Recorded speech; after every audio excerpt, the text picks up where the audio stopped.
Welcome back to the Winner Circle, everybody. I'm here today with Khadim from Whatfix. They are the latest Excellence in Customer Service Award winner. And this is a really interesting one because not only are they out there helping other companies with their customer service, but they're also using their own tools to make their own tools better. So, Khadim, welcome to the Winner Circle and congratulations on all the awards.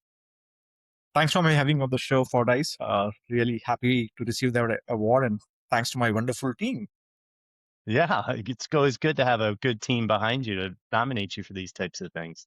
Now, before we get into it too deep, give us a little bit of background on what Fix is and kind of how you guys got started, because you're not new to this. Yes, it's a very interesting story. So it was started by me and my co-founder, Bharat Kumar. We started with solving a different problem statement, helping small businesses globally to improve their online ROI, social media visibility, search visibility. And what we encountered was these business owners were not utilizing the underlying technology or software in a right intended way or efficient way. And many of them were struggling to even adopt our own software, what we built for them. And that's where the concept and the idea of Whatfix started. If I have to extrapolate to larger enterprises, every large enterprise today spends several hundreds of millions of dollars every year to build their to do the digital transformation, to build their technology infrastructure, hundreds of software solutions like ERP, CRM, CLM, you can name it. But are they receiving those ROI? Uh, those ROI or the intended outcome will not happen until and unless people utilize it, or the employees or the customers utilize it in the right way. That's what Whatfix solves. Creates a layer of digital adoption on top of this stack across software applications. Helps by giving the right nudges, right information in the right place, and ensures that people utilize the technology, get the power of technology in the intended way, and ensure the process compliance and ensures the outcome. You can say in a single line analogy, if I have to give, it's like a GPS for software. Yeah, and it's really interesting. I've been in the software game and enterprise software for a long time, and you always saw these big rollouts, and even with either customer platforms or even internal platforms. And you would spend millions of dollars rolling these out and then kind of do this cursory training and check the box. Hey, I trained sales on the new platform or I trained operations on the new platform. And then you'd look at it a month later going, how are we doing? And so you guys are really working and you've been working for a long time on this digital adoption technology to really help users get inside of the platform to understand kind of the purpose and the application of the platform. So it's not just like, hey, click this, do that. So tell us a little bit about kind of what drew you into this kind of digital adoption, you know, industry. Yeah, so we started with helping or solving the problem of adoption of our own platform. Earlier, we used to build a platform called Search Enabler, and where our customers were struggling to realize or the way it was designed to use, and they used to come back to us for a lot of help, and that's where we built Whatfix to solve that problem. And once we integrated with our search enabler solution, a lot of our customers came back and told us, hey, can I use this for my customers? Can I use this for my employee? And that's where it really made us think hard. Okay, can I actually give this platform to my customers? And we pivoted from our search enabler solution to Whatfix. To give some examples, let's say in insurance, claims insurance.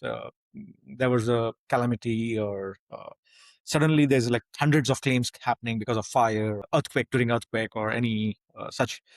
And, and people are really struggling at that point and they need quick response. And imagine an insurance agent struggling to respond quickly. They need mm, complaints, they need compliance code and all this information.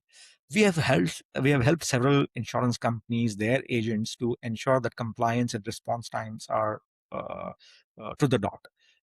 Once somebody logs a claim, they get turnaround time within like tens of minutes, not several days. And that similarly, in one of our for one of our customers, uh, when they deliver shipments of medical supplies, or sometimes because they don't capture the information correctly, it gets delayed by several weeks.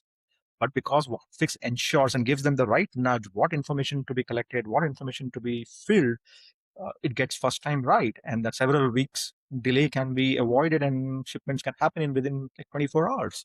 So many such use cases Whatfix is able to solve. Uh, mm, Without Whatfix, when companies, let's say, deploy several millions of dollars for any transformation, they typically expect uh, 60-70% gain in terms of their ROI or efficiency. And when they adopt or when they add Whatfix on top of it, is additional 50-70% gain. So a company which is spending $3 million, they can expect $8 to $9 million outcome. With Whatfix, it can go up to $13 to $14 million. And that's what we have seen with several of our customers. Like today, we cater to 700 customers globally with 85 Fortune 500. Now you use a lot the word userization. And I like this term that you guys have come up with. It's really kind of making software adapt to users instead of users adapt to software. Tell us how you kind of came up with that idea and kind of how it flows into Whatfix. Yeah. So software, if you know, like when software gets deployed, they design for one cohort. Okay, this particular process is designed for all the managers. This process is designed for all my outbound marketers. But within that cohort of 10 managers or within that cohort of 10 marketers, each one behaves differently based on their skills, their context they understand, their experience level. Or I'll give you an example of real life, right? Like every uh, everyone gets the same insurance for car amount, but everybody drives differently. Right? You might be a better driver than me. You might be driving a safe route versus what I drive. I'm driving on hilly mountains and all. There's a more prone to accidents probably. So why should be both of our insurance be same? Right?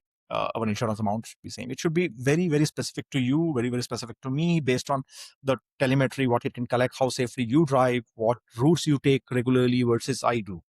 Exactly same thing what we realize while working with several of our customers and users. Why should software be designed for a set of users? Why can't each software or technology adapt to every individual's need? So rather than pushing individuals to adapt to underlying technology, can technology adapt to users? And that's what we call userization. So our mission was to ensure that userization happens for all the softwares in the world. And with AI, this was even actually like 2017, 2018 when we started working on userization philosophy and the concept.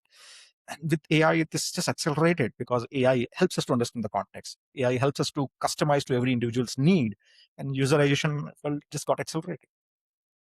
Well, it's a genius idea if you really think about it, because the ad companies have been doing this for years. I'm on the marketing and sales side, and they're bringing us this personalized ads based on exactly what we've clicked on, what cookies we have, what preferences we have. And it really shouldn't be any different for software. The context really matters. The context in the user. If you think about, you know, again, in my world, a sales user, sales user might be coming in to put notes about a meeting, which is very different context than putting in, an opportunity in Salesforce or something like that. And so the screens are different. The context is different. Is that kind of what userization is all about? That's right. Like for example, if you're using a CRM, there are like 20 sellers in a company, and every seller has the same set of processes. They have to discuss with the prospect. They have to fill up all the information. Whether they are selling to an insurance industry or a pharmaceutical industry or anyone, the processes are more or less rigid. They are built for managers. Now imagine like which context Whatfix can collect. And if a seller is actually working with a specific prospect in the pharmaceuticals, it should be able to automatically nudge saying, hey, these are the typical compliances the pharmaceutical industry needs, and you need to pitch that.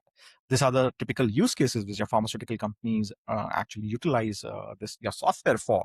So it can be very, very specific for that particular opportunity, for that particular use case, for that particular moment. Uh, Maybe another good example I can give you is let's say the seller is new, and there is a meeting coming up for with a CISO of a large company, information security officer, and the seller is new to my company or any other company and has never done an information security meeting. So maybe Whatfix understands that and immediately gives a nudge saying, hey, I do understand that 4 hours down the line, you have a meeting with a CISO on security discussion. Why don't you go through this presentation or 30 minutes crash course or a training so that you are well prepared? So these are very, very specific and personalized to individual. And that's what visualization is. That is super smart. Now, you guys work actually with a lot of Fortune 500, a lot of large enterprises. you've seen, you know, you've been in this game long enough before AI, before machine learning. You guys were doing this as well. Walk us through kind of some of the failures. What does it look like when you don't have this adoption technology and this digital adoption technology? What happens with kind of employees, IT departments, and CFOs? The uplift what we have seen with digital adoption, like typically 30 to 40% ticket reduction happens, whether it's the tickets are coming for a company from customers or internal employee tickets. As a straightforward 30 to 40%, if they can implement it in a better way, it can have even 60, 70% upside. uh, Sales, let's say in our case itself, when we dog food Whatfix, as you mentioned earlier, the win rate goes up. Let's say our average win rate, which used to be 15, 16%, when we started using ourselves Whatfix better, the win rate went up to 21%. So there was like 5% jump. That's a huge, if imagine the company is several billions of dollars, even a 0.5% movement actually can change a lot of things. And as I was mentioning earlier, compliance is like, if the claims are coming in, if the medical supplies have to be delivered, if you reduce 2 weeks or 1 week in terms of turnaround time, it can result in millions of dollars of saving or upside for any. The thing that shocks me is that um, we've been at this software game for a little while now, right? And we know kind of how users act. Platforms like yours exist because we're still not great at designing software. Well, why do you think that is? And is it changing with AI? Is AI gonna bring us kind of more cohesive with platforms like yours? Yeah, I think it's a very broad question. We can keep on debating for long.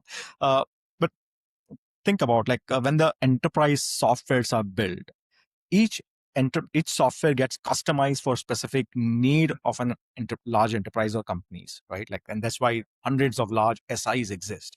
They understand requirement, let's say, of a Pepsi or versus General Electric versus a Ford. Understand that processes, take CRM, take ERP, customize it for them. It's very difficult to simplify or come up with an out of box UX or usability which can cater to all different kind of companies. So it's hard. So that's why most of these large enterprise become a platform which can be customized, and you need a layer on top of it like Whatfix, which can actually cater to individual companies' need for processes, and that's why it exists. As we move forward in AI world, there are two ways to think about it. Software gets commoditized. So maybe there will be 10x of softwares. Every companies will create a lot of softwares for themselves. The problems they used to solve without software, maybe everyone, they will start creating point softwares. Maybe more softwares are there. There's a more need of adoption.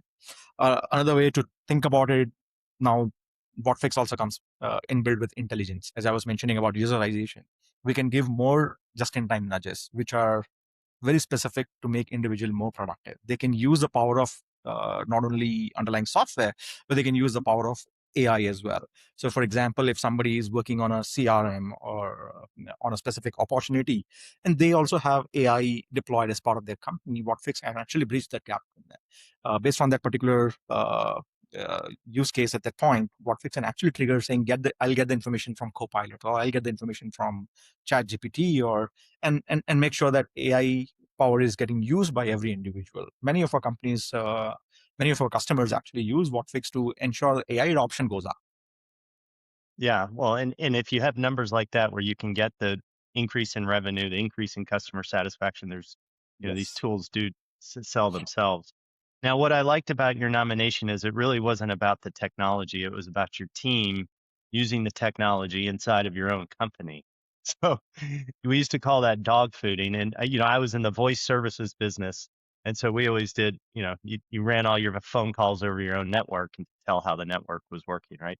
So you guys did this internally. You ran your own tools internally. What did you change when you saw kind of the results initially? I think some numbers speak for themselves. Like our CSAT is 99.9%. Right. Our SLAs for any tickets are like 10 to 15 minutes at max. So every customer, doesn't matter where they are across the globe, any countries, they get very quick responses. Our NPS coverage for larger enterprises is more than 83% with the score of 53, 55. That's where it's higher than any most of the SaaS companies. So those numbers definitely speak.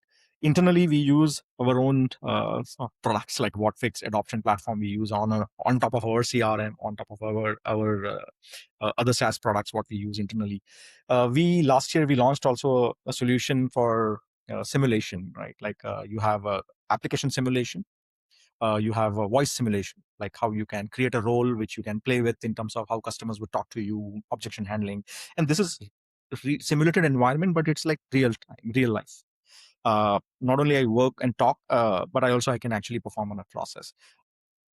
My customer success department, my customer service department, my sales department, everybody is now using my Mirror AI, what we call as Mirror.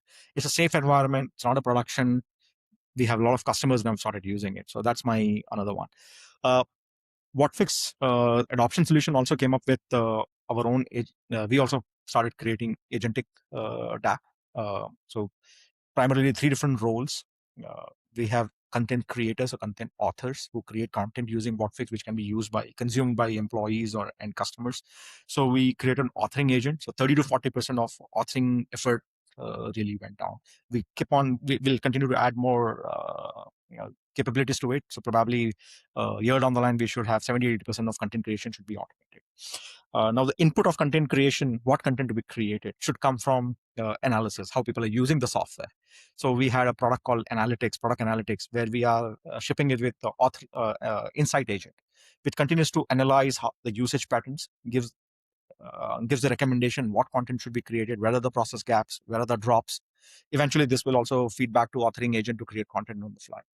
And then there's a guidance agent which actually creates the summary, brings that userization nudges for the users. So all these three agents, if you look in conjunction, they create a loop, and it will make the whole adoption journey also more agentic. Well, the fascinating thing about you rolling this out, um, is not only are you using your own tools to make your own software better, but you're actually making your people better. Tell us a little bit about what happened inside of the customer service organization. I know that was a pretty amazing statistic. I think zero attrition over 2 years, which in customer service world in the enterprise, anywhere in the enterprise, is pretty unheard of.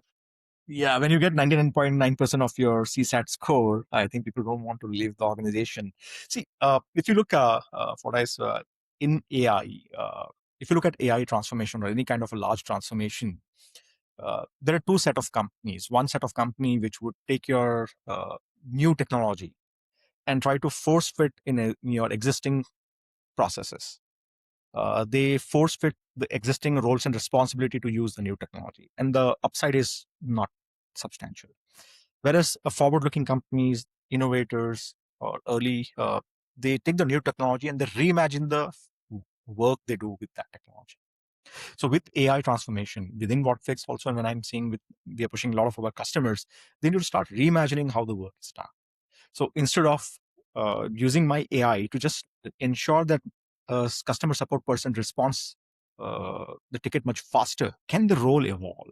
Can the customer support representative add more value to their role in terms of understanding the business use case of the customer, spending more time on the research rather than just tickets?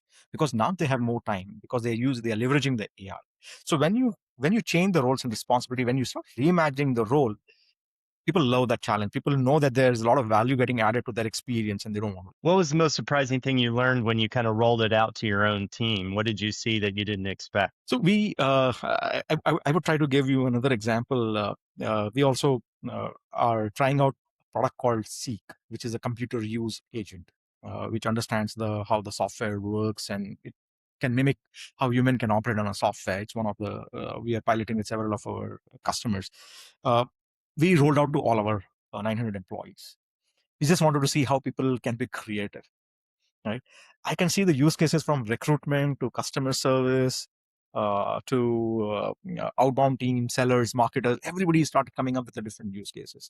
Like somebody taking a set of event leads from coming out of events or outbound, using it to customize responses, automating it to get information from different sources, and ensuring that it works out in automated fashion. And like one of our business development person came back to me last week saying, "Hey, before the Seek, now and using Seek, my output has gone 4x. I used to set up one new business meetings every 3 to 4 days. Now I'm able to set one meeting every day because Seek does my most of the heavy lifting.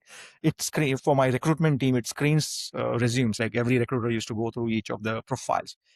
Now they just need to dump the profiles. It just screens it and gives you the score. Like, hey, these are the 20 profiles we need to go through. They can review it.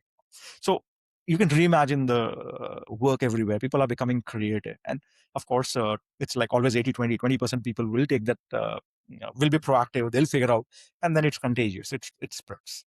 That's what we have Yeah. seen. Now, the other interesting thing I saw from your nomination was that you guys actually are prioritizing customer feedback and bringing that into your roadmap. It's not just operationalizing. And so I think I read that half of your kind of roadmap is really dedicated towards customer feedback. In my experience, when that happens, you tend to get the loudest customer who has the loudest voice with the most work in your roadmap. How are you avoiding that? And how are you avoiding kind of the chaos of having so many customers kind of inside of the organization? Yeah. So you need to balance out in between how much of your requirements can be driven by customers versus what you can foresee the category or the direction evolving. So around 50 to 60% we definitely derive from our customers. Our roadmap gets derived, but another 30, 40, 50% also derives how the technology is moving, how the market is moving, what we visualize our platform should get there in next 24 to 48 months, right? So we try to balance. How we collect the requirements from the customers is not just what customers are asking for, is actually observing how customers using our software or their software by with way of analytics, sending our user researchers to their premises and making them observe how they perform their job with our software. We also collect. We also have user groups in which specializes in different industry. Like we have user group for insurance, we have for banking, for pharmaceuticals. This user group gets together, like you can say, every 2 months in different cities. We they present how they're using Whatfix, how they use, how it helps in their process. People learn, customers learn from each other. Collect when we get a requirement, we try to validate with other customers if that requirement is going to help them as well. So until and unless at least three of our large customers don't want that specific requirement in their vertical, we don't take it actually. So we try to balance. Apart from that, we also go in whenever we come up with the innovation, which is not come from customer, but what we visualize, we create mockups.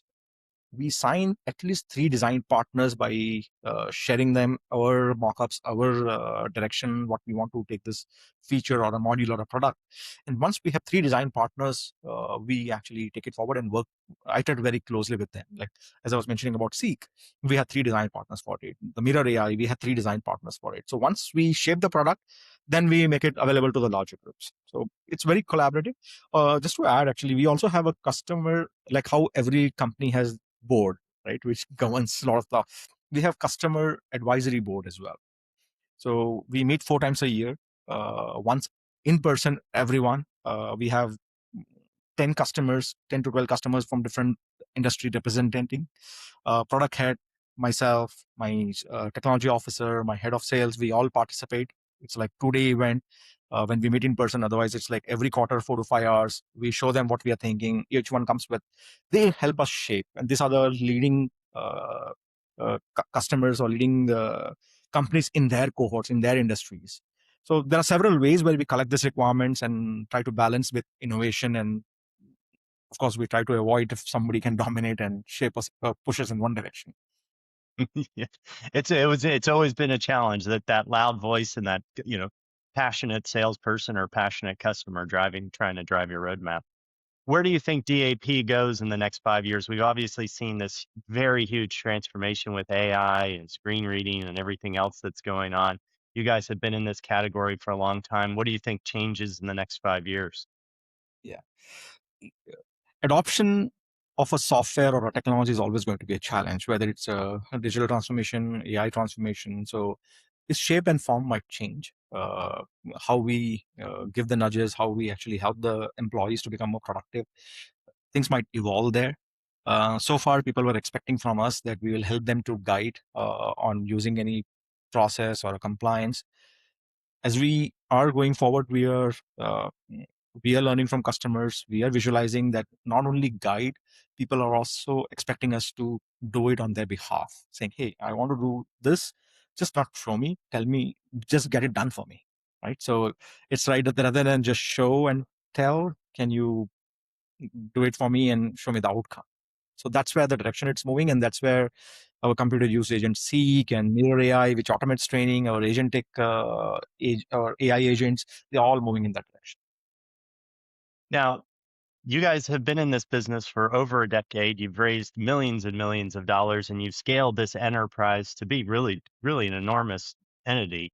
Um, if you were building an enterprise, a kind of a SaaS enterprise today and looking to scale it up, what advice would you give founders kind of in this new AI world? So I think when you're at some scale, you also carry a lot of baggage, right? Like as I was mentioning in my one of your early questions, that when any new transformation happens or whenever new technology actually you deploy, it's not only force fitting the technology to in your existing processes and in your existing roles and responsibility of employee. You need to reimagine how people work. If you force fit it, maybe you will see 30-40% scale or efficiency improvement. But if you reimagine the work, you can see the efficiency can go up 3 to 4x.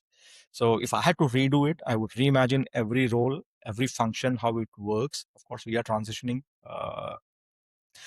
Changing 900 people takes time versus starting from scratch when you can reimagine everything from day one. If I had to redo, I would do the same thing, maybe at 3x to 4x more speed. Uh, it would happen at Whatfix.